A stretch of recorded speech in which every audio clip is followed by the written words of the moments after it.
Swap Série, épisode 30, partie 2. J'ai le smile. Parce que tout simplement, elle là derrière, ça y est, on peut passer les vitesses. Alors attention, tout n'est pas fini. Tout simplement parce que j'ai simplement réamorcé, on va dire, l'embrayage, mais il n'est pas complètement purgé. Mais par contre, ça m'a suffi pour passer les vitesses. J'ai pu faire un ou deux tours avec. C'est mortel! Vite fait dans la zone, puisque il me reste un truc à vérifier. Je vais vous l'expliquer juste après. Mais en attendant, j'ai pu rerouler un petit peu avec. Ça fait super plaisir. Donc je sais que le nouvel émetteur, enfin récepteur va bien, la durite ça va bien et que ça fonctionne.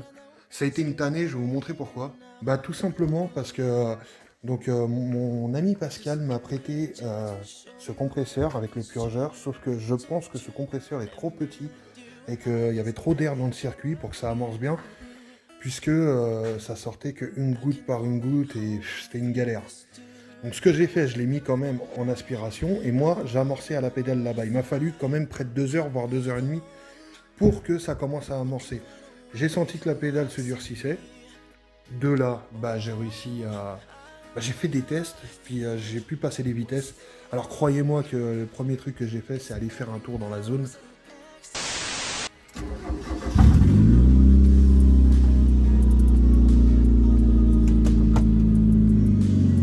Embrayage fonctionnel. Et ça fait plaisir. Même s'il faut que je le purge. Alors là, on est sur une direction démultipliée. Hein. Pas de direction assistée, puisque, je rappelle, c'était le B3 dans cette voiture.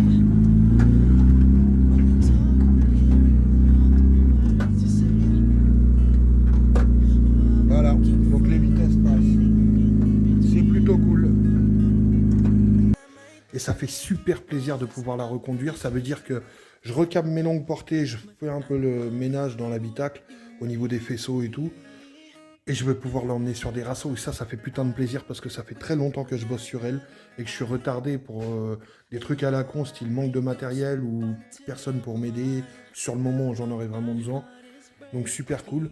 Les trucs qu'il me reste à faire en urgence avant de l'emmener sur les rassos, parce que quand on coupe le moteur, on entend tac tac tac. Et en fait, c'est la traverse devant. Les fixations, quoi. Il y a un centimètre ou deux qui est différent pour venir se repiquer sur le max, sur le max, bien sûr, sur le masque. Et donc, il faut que je mette un coup de Dremel vraiment là-dessus pour agrandir les trous, mettre des grosses rondelles et venir fixer ça bien proprement.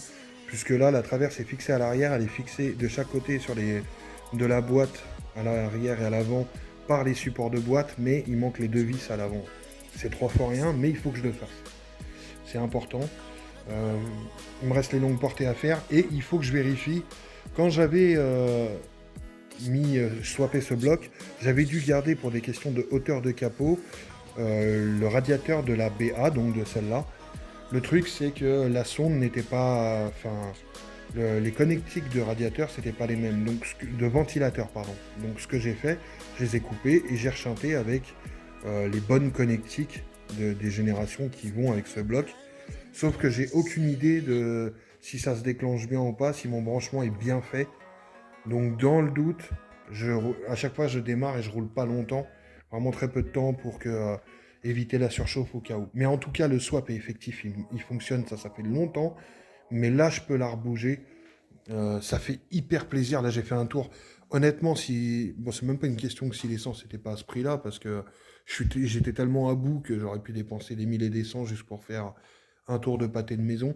Mais là, putain, ce que ça fait plaisir de la reconduire. Et ce qui me fait halluciner, c'est qu'on sent qu'elle a un immense potentiel. Je vais vous dire, je sais pas si j'ai pris une carotte ou pas avec ce BP qu'il y a sous le capot. C'est le temps qui va me le dire. Mais j'ai l'impression qu'il a la santé. Voilà.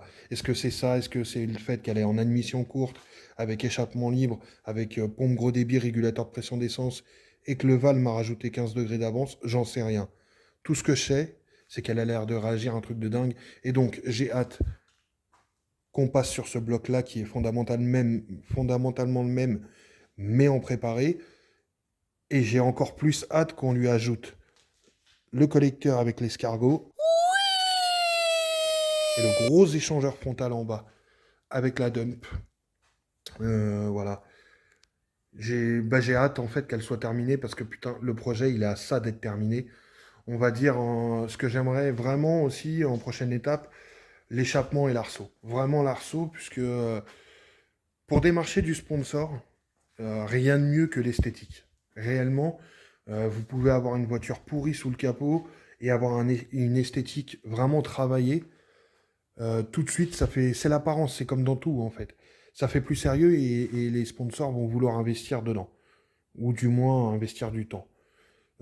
Tandis que si je m'étais contenté d'avoir un swap et puis de pas travailler à côté l'esthétique, parce que ça je l'ai eu beaucoup hein, au cours de sa préparation, ou même de mes autres caisses, ouais mais pourquoi tu te fais chier à mettre les stickers, les machins et tout, elle est pas finie.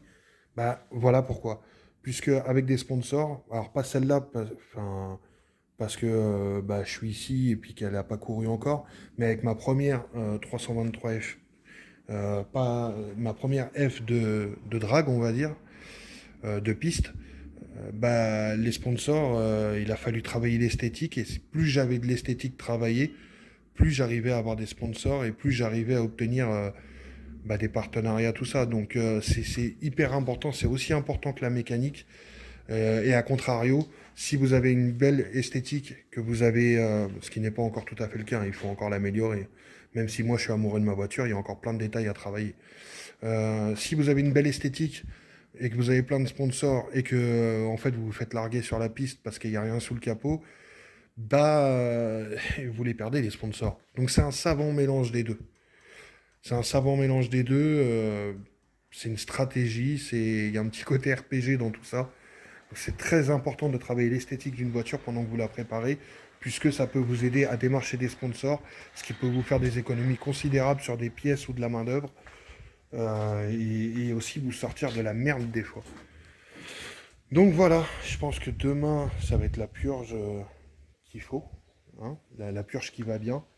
Et là, je sais pas, je trouve pas les mots, je suis juste trop content. Je vais pouvoir l'emmener sur des rassos, et ça a juste pas de prix. Parce que bah, quand vous bossez sur une pièce pendant longtemps comme ça, que vous la mettez sur YouTube et tout, et qu'en fait on la voit que là dans le garage sur YouTube, en vrai ça va quoi, c'est relou. Mais là. Et pourtant, comme je vous l'ai dit dans d'autres épisodes, elle roulait, bon, hein, passait les vitesses et tout. Mais je perdais du liquide au niveau du récepteur. Et là, le récepteur est nouveau. Alors, je vous montrerai plus tard, peut-être dans une autre vidéo, il a fallu que j'adapte parce que le récepteur, si vous voulez, on va vous montrer là. Enfin, je vais vous montrer. Le mec se croit plusieurs, tu vois. D'origine, la sortie pour la durite rigide, elle est là. Et celui que j'ai eu, elle est là. Donc forcément, ça changeait. En plus, il y avait le support moteur qui passe devant. Donc ça me changeait tout le cheminement de la durite. Faut toujours que vous veniez foutre votre merde. Donc il a fallu que je torde la durite dans tous les sens pour faire passer le nouveau récepteur. Mais maintenant, c'est fait et ça fonctionne. Donc, tiens, je pense que ça va être la vignette du truc. Voilà. Ça fait plaisir, j'ai roulé avec, elle a l'air d'avoir le feu. Enfin, on va pas se porter la poisse, elle a l'air d'avoir la santé, et ça fait super plaisir. Bon bah voilà, ce swap série n'était pas riche en... Enfin, du moins la partie 2, je pense que je ferai une partie 3, histoire d'étoffer. N'était pas riche en... Si vous voulez, en images ou quoi ou qu'est-ce. Mais en tout cas, vous êtes au courant que maintenant, c'est de nouveau opérationnel et que bah, on pourra se croiser sur des rassos pour ceux qui sont dans ma région. Et ça fait putain de plaisir. Bouf, allez. En plus, bientôt, il y a les sous qui arrivent, donc je vais pouvoir racheter des cosses pour refaire mes longues portées. Euh, c'est un délire, c'est un délire. Je suis comme un gosse devant mon jouet. Et il faut savoir que moi, je suis littéralement amoureux de mes caisses et que quand vous bossez autant de temps là-dessus, sur des projets qui ne bougent pas la plupart du temps, parce qu'il vous manque toujours un truc ou quoi, les gens parlent, et même si vous vous en foutez de ce que disent les gens, c'est un peu relou parce que, ouais, il a des voitures, elles roulent pas, elles bougent pas, elles servent à rien, machin, il y arrivera jamais et tout. Et ben, ça, c'est l'histoire de ma vie. À chaque fois, je passe mon temps à prouver aux gens qui parlent qu'ils ont eu tort de parler, mais ça les empêche pas le coup d'après de parler. Bon, enfin bref, ils ont pas trop d'importance, ces gens-là. Bah écoutez, on est bon. Je suis juste hyper content qu'elle ouais, voilà, qu'elle refonctionne, qu'elle... J'ai envie d'aller la conduire, là, d'aller sur les routes et tout. Mais bon, il ferait pas... ce serait pas de bon augure que je me fasse choper.